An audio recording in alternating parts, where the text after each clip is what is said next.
31 ವರ್ಷಗಳ ಹಳೆ ಕೇಸ್ನಲ್ಲಿ ಕರಸೇವಕ ಶ್ರೀಕಾಂತ್ ಪೂಜಾರಿ ಅರೆಸ್ಟ್ ವಿಚಾರಕ್ಕೆ ಸಂಬಂಧಪಟ್ಟಂತೆ ನಾನಾ ಪ್ರಶ್ನೆ ನಾನಾ ಅನುಮಾನ ಸದ್ಯಕ್ಕೆ ಎದ್ದಿದೆ.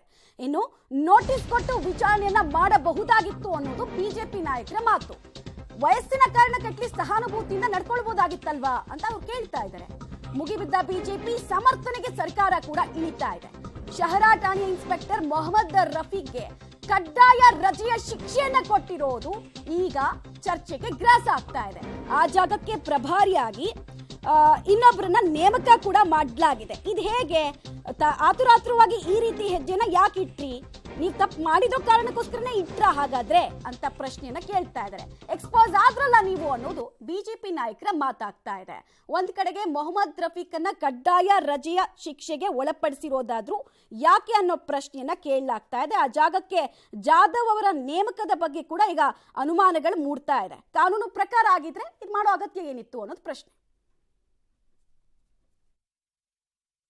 ಕಾರ್ಯಕರ್ತರು ಯಾರ್ಯಾರೇ ಆಗ್ಲಪ್ಪ, ಅದು ತಪ್ಪು ಮಾಡದವರಿಗೆ ಶಿಕ್ಷೆ ಕೊಡಬೇಡಿ ಅಂತ ಪ್ರತಿಭಟನೆ ಮಾಡ್ತಾ ಇದ್ದಾರಾ? ತಪ್ಪು ಮಾಡದವರಿಗೆ ಇನ್ಮೇಲೆ ಶಿಕ್ಷೆ ಕೊಡಬಾರ್ದು ಯಾರಿಗೂ ಅಂತ ಚಳುವಳಿ ಮಾಡ್ತಾರ, ಪ್ರತಿಭಟನೆ ಮಾಡ್ತಾರ? ಹುಬ್ಳಿಲೇ ಎಷ್ಟು ಕೇಸ್ ಹಾಕಿದ್ದಾರೆ, ಬೆಂಗಳೂರಲ್ಲೇ ಎಷ್ಟು ಕೇಸ್ ಹಾಕಿದ್ದಾರೆ. ಪಾಪ ಅಮಾಯಕರಿಗೆಲ್ಲ ಕೇಸ್ ಹಾಕಿದ್ದಾರೆ. ನಾವು ಆ ರೀತಿ ಯಾರಿಗೂ ಇವತ್ತಿಗೂ ಮಾಡೋದಿಲ್ಲ, ಹಿಂದೆನೂ ಮಾಡಿಲ್ಲ. ಇದು ತಪ್ಪು ಕಲ್ಪನೆ, ತಪ್ಪು ಆಪಾದನೆ. ಹಳೆ ಕೇಸ್ಗಳನ್ನೆಲ್ಲ ತೆಗೆಯುವಾಗ ಇವರದ್ದು ಬಂದಿದೆ. 16 ಕೇಸಸ್ಸು ಇರ್ತಕ್ಕಂಥವನಿಗೆ ಕಾನೂನಿಗೆ ವಿರುದ್ಧವಾಗಿ ನಡ್ಕೊಳ್ತಾನೆ ಅಂದವನಿಗೆ ಭಾರತೀಯ ಜನತಾ ಪಾರ್ಟಿಯವರು ಇಷ್ಟೊಂದು ಸಹಕಾರ ಮಾಡ್ತಾರೆ ಅಂದರೆ ಅವ್ರಿಗೆ ಏನಾಗಿದೆಯೋ ನನಗೆ ಗೊತ್ತಿಲ್ಲ. ಡೀಟೇಲ್ಸ್ ಕೊಡ್ತಾರೆ. ನೇರ ಸಂಪರ್ಕದಲ್ಲಿ ಜಾಯ್ನ್ ಆಗ್ತಿದ್ದಾರೆ ನರಸಿಂಹಮೂರ್ತಿ. ಈ ವಿಚಾರದಲ್ಲಿ ಸರ್ಕಾರದ ನಡೆ ಹಲವು ಉತ್ತರ ಇಲ್ಲದ ಪ್ರಶ್ನೆಗಳ ಕಡೆಗೆ ಬೊಟ್ಟು ಮಾಡ್ತಾ ಇದೆ ಅಂತ ತಪ್ಪು ಮಾಡಿಲ್ಲ ಅಂತ ಹೇಳಿದಿದ್ರೆ ಈ ಕಡ್ಡಾಯ ರಜೆಯ ಶಿಕ್ಷೆಯ ಅವಶ್ಯಕತೆ ಆದ್ರೂ ಏನಿತ್ತು? ಅಲ್ಲಿಗೆ ಎಕ್ಸ್ಪೋಸ್ ಆದಂಗಲ್ವಾ ಅನ್ನೋ ಪ್ರಶ್ನೆಯನ್ನ ಒಂದು ವರ್ಗ ಕೇಳ್ತಾ ಇದೆ.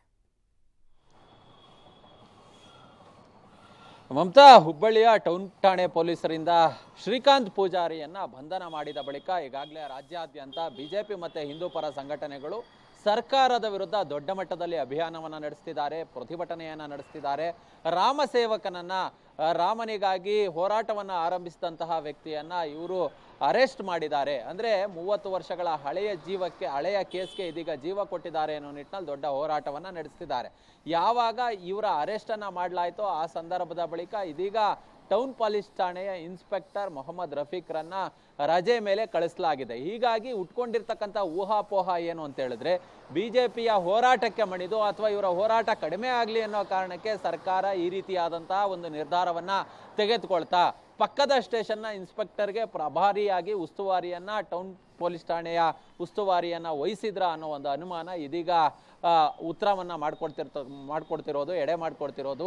ಯಾಕಂತ ಹೇಳಿದ್ರೆ ಈ ಒಂದು ಪ್ರಕರಣದಲ್ಲಿ ಕಾಂಗ್ರೆಸ್ ಸರ್ಕಾರವೇ ಹೇಳದಂತೆ ಆತನ ಮೇಲೆ 16 ಪ್ರಕರಣಗಳಿದಾವೆ, ಮತ್ತೆ ಅಲ್ಲಿ ಒಬ್ಬರು ಮುಸ್ಲಿಂ ಅಂಗಡಿಗೆ ಬೆಂಕಿಯನ್ನ ಹಚ್ಚಿದ್ದ, ಇಂಥವನ್ನ ನೀವು ಶ್ರೀರಾಮ ಭಕ್ತ ಕರಸೇವಕ ಅನ್ನೋದಾದ್ರೆ ಅಲ್ಲಿಗೆ ಎಲ್ಲಾ ರೀತಿಯಾದಂತಹ ಅಪರಾಧಗಳನ್ನ ಮಾಡಿದಂತಹ ವ್ಯಕ್ತಿಯನ್ನ ಬಿಡಬೇಕಾಗುತ್ತೆ. ಇದನ್ನ ಬಿಜೆಪಿ ಸಮರ್ಥಿಸಿಕೊಳ್ಳುತ್ತಾ ಅನ್ನೋ ನಿಟ್ಟಿನಲ್ಲಿ ಕಾಂಗ್ರೆಸ್ ವಾದವನ್ನ ಮಾಡಿದ್ರು ಕೂಡ ಈ ಸಂದರ್ಭದಲ್ಲಿ ಅಯೋಧ್ಯೆಯಲ್ಲಿ ರಾಮ ಮಂದಿರವನ್ನ ನಿರ್ಮಾಣವನ್ನ ಮಾಡಿ ಉದ್ಘಾಟನೆಗೆ ಸಿದ್ಧವಾಗಿರ್ತಕ್ಕಂಥ ಸಮಯದಲ್ಲಿ ಕರಸೇವಕನನ್ನ ಅರೆಸ್ಟ್ ಮಾಡಿ ಈ ರೀತಿ ರಾಮ ಭಕ್ತರಿಗೆ ಅವಮಾನವನ್ನ ಮಾಡುವ ಕೆಲಸವನ್ನ ಕಾಂಗ್ರೆಸ್ ಮಾಡ್ತಿದೆ ಅನ್ನೋ ಒಂದು ಹೋರಾಟ ಏನಿದೆ, ಆ ಹೋರಾಟಕ್ಕೆ ಪುಷ್ಟಿ ಎಂಬಂತೆ ಇದೀಗ ಇನ್ಸ್ಪೆಕ್ಟರ್ ಅನ್ನ ರಜೆ ಮೇಲೆ ಕಳಿಸಲಾಗಿದೆ. ಆದ್ರೆ ಇಲಾಖೆಯ ಹಿರಿಯ ಅಧಿಕಾರಿಗಳ ಮಾಹಿತಿಯ ಪ್ರಕಾರ ಅವರು ಮೊದಲೇ ರಜೆ ಅರ್ಜಿಯನ್ನ ಹಾಕೊಂಡಿದ್ರು. ಅವರ ತಂದೆಗೆ ತುಂಬಾ ಹುಷಾರಿಲ್ಲ, ಹೀಗಾಗಿ ಅವರು ಮೊದಲೇ ಅರ್ಜಿ ಹಾಕೊಂಡಿದ್ರಿಂದ ಅವ್ರನ್ನ ರಜೆ ಮೇಲೆ ಕಳಿಸಲಾಗಿದೆ ಅನ್ನೋ ಉತ್ತರ ಇಲಾಖೆಯ ಅಧಿಕಾರಿಗಳಿಂದ ತಿಳಿದು ಬರ್ತಿದೆ.